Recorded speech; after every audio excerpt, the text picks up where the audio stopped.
And a bald eagle is once again back in its natural habitat at Crane after spending the past 7 weeks in captivity being nursed back to health. Pat Bean reports. Christmas finally came to the Crane Naval Surface Warfare Center Tuesday. Almost 2 months after being found injured on the base by workers, a female bald eagle who was named for the holiday was released back into the wild at Lake Gallimore on the far south side of the sprawling complex. Look over to my right and I see the other eagle nest, and there's 2 eagles up there in the nest, well, above the nest.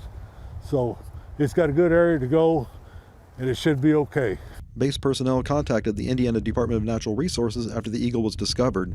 They took it to Vincennes, where Robert Lang and his wife Joanne have been nursing wildlife back to health for the past 48 years. Lang, a state and federal wildlife rehabilitator, said he and his wife have had almost 30 eagles brought to them for care over the years. And over half of them have been released back to the wild. We put some in sanctuaries. We got some in Detroit, some in Esdale zoos, just different locations. When Christmas arrived at the Langs, she had an 1.5 inch puncture wound in her chest and an infection in her left wing. The guys up here with the works says there's two other active nests up here. So, you know, they could have been fighting over territory or whatever. The Langs gave the eagle antibiotics and nursed her back to health over the next 52 days. And when Christmas was ready, she was delivered back to Crane.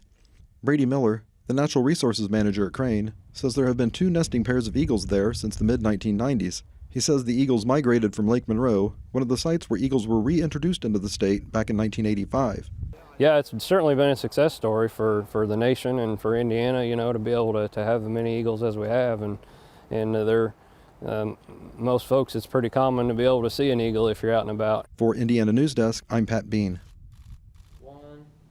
According to the Indiana DNR, there are now more than 350 nesting pairs of bald eagles in the state.